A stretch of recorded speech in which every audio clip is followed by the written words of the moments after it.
berharap sebelum dianiaya, saudara sudah mau memberitakan Injil.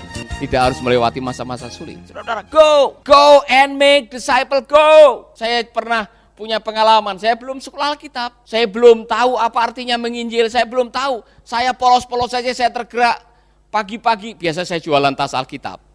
Saya keluar dari gereja Sidang Jemaat Allah Jalan Seroja Selatan, naik sepeda, keliling, jualan tas Alkitab. Saya melihat ada Pak Untung, si tukang becak lagi keroan sendiri. Jadi dia duduk di becaknya sambil keroan begini. Saya tergerak, saudara-saudara. Nah, saya belum sekolah Alkitab, saya baru belajar menjadi orang Kristen, saudara-saudara. Saya langsung berhenti, saya turun dari sepeda, saya mendekati Pak Untung. Pak, mau enggak saya yang keroin Bapak? Saya kasihan, saudara-saudara, karena sudah tua dia. Oh, dia malu sedikit, enggak usah Pak, enggak usah. Gitu. Udah, saya keroin, udah. Terus saya bilang sama pembantunya Pendeta Simon Lim, tolong bikinin teh panas. Saya keroin dia, saudara-saudara, sampai selesai lah, merah semua gambar itu sisir. Sudah selesai, saudara, saya tidak punya pikiran apa-apa. Saya hanya mengatakan, boleh enggak saya berdoa? Saya berdoa dengan semampu saya. Minggu depannya Pak Untung masuk gereja. Gara-gara keroan itu. Apa yang terjadi setelah itu? Si Untung ini kasih tahu Ngateman. Ngateman adalah preman di kampung itu. Dia juga datang ke gereja. Ngateman bilang sama Yatimin yang jualan warung jualan makanan di samping sungai. Akhirnya saya bikin komsel. Saya belum tahu bagaimana melayani firman. Tapi saya punya komsel di rumahnya Yatimin ini, saudara. Ada lebih dari 12 orang yang ngumpul di situ. Orang-orang pemulung-pemulung yang kampung kumuh di pinggir sungai itu datang di situ. Mereka takut datang ke gereja, tapi mereka datang di rumahnya Yatimin. Kalau saudara pergi ke Semarang, di samping gereja Sidang Jemaat Allah itu ada perkampungan seperti itu. Nah, saudara, saya mengatakan, apa yang terjadi? Go. Ternyata ketika kita go, ketika kita pergi, Tuhan sudah menyiapkan yang lain-lain. Tuhan sudah menyiapkan jiwanya, Tuhan sudah menyiapkan mujizatnya, Tuhan sudah menyiapkan orang-orangnya, Tuhan sudah menyiapkan kata-kata yang akan kita ucapkan. Go! Go! Amin. Nah, kalau saudara mengatakan, Tuhan, kirimkanlah jiwa-jiwa. Yesus bilang, kau pergi cari jiwa sana. Amin. Haleluya. Jangan sampai saudara kalah dengan, sekali lagi, Satpam, Citraland. Jangan sampai, saya lupa namanya. Kalau saya ketemu lagi, saya serang bisa menginterview beliau. Ya kan? Saya diinjili. Saya jalan-jalan di Lumintang situ, dia di belakang saya, ya kan, jalan. Saya masih ingat dia pakai celana panjang, kaos, dan di belakang saya dia nyanyi, pertolonganmu begitu ajaib. Saya dengar, saya bilang ini orang Kristen ini. Saya duduk makan sate, dia ikut duduk makan sate. Kemudian selesai itu dia menginjili saya.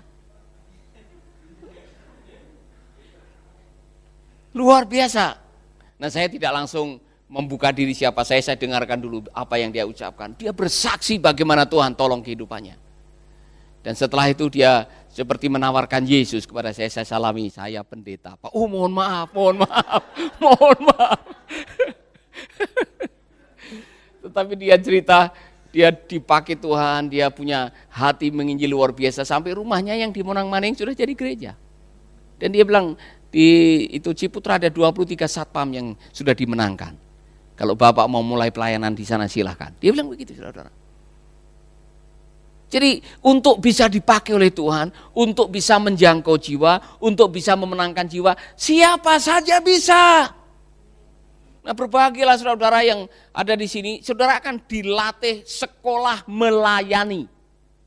Dengar, sekolah melayani, tamat dari sini saudara bisa melayani jiwa, bisa memenangkan, bisa memuridkan. Mungkin tidak ada gelar, tapi saudara bisa melayani, itu jauh lebih baik daripada punya gelar tidak bisa melayani. Tapi kalau ada kesempatan untuk dapat belajar, dapat gelar, usahakan bisa mendapatkannya, tapi jangan sampai mengejar gelar lupa melayani. Amin. Kembali kepada tadi, saya sebetulnya ini masih pendahuluan, saudara-saudara. Jadi mungkin selesai jam 10. Ini masih pendahuluan. Saya masih penasaran, tadi saya di mobil tanya sama ibu, apa sih yang membuat mereka disukai semua orang? Dan jumlah mereka ditambahkan oleh Tuhan. Jadi bagian kita apa? Bagiannya Tuhan apa?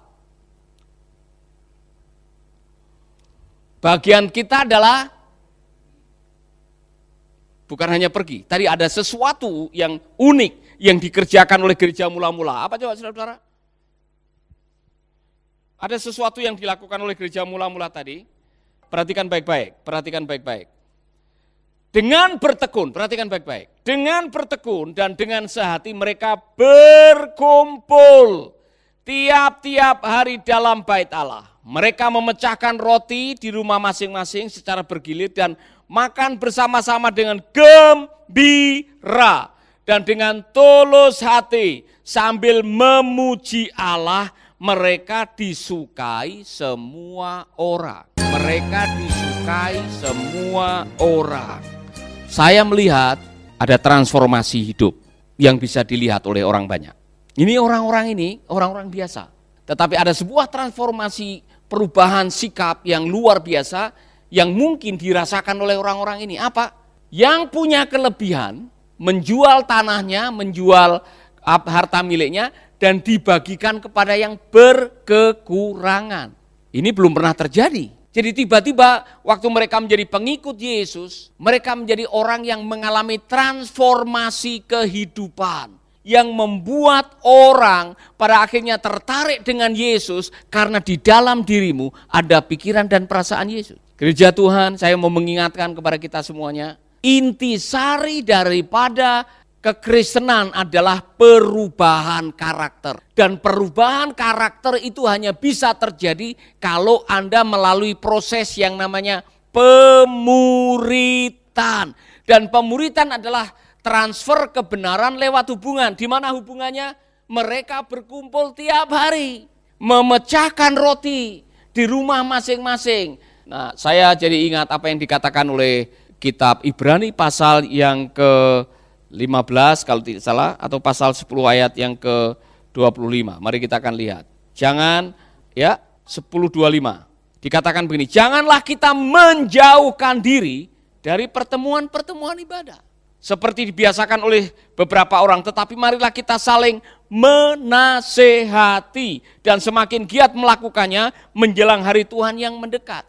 Janganlah kamu menjauhkan diri dari persekutuan yang membuat mereka bertumbuh dan mengalami transformasi karena mereka rajin bersekutu. Di dalam bahasa Yunani ditulis episunagogis, jadi assembly dalam bahasa Inggrisnya. Pertemuan-pertemuan ibadah dan sifatnya wajib, harus. Epi itu artinya harus, wajib. Jadi pada zaman itu, saudara-saudara, belum ada gedung gereja, belum ada media sosial, belum ada Alkitab tertulis.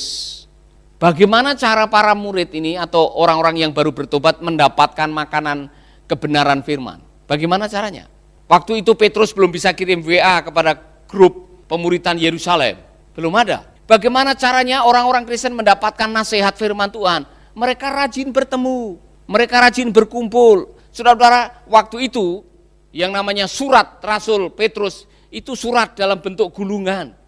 Dan selesai baca di jemaat sini dipindahkan ke jemaat yang lain lagi terus. Jadi saudara-saudara, mereka haus kebenaran firman.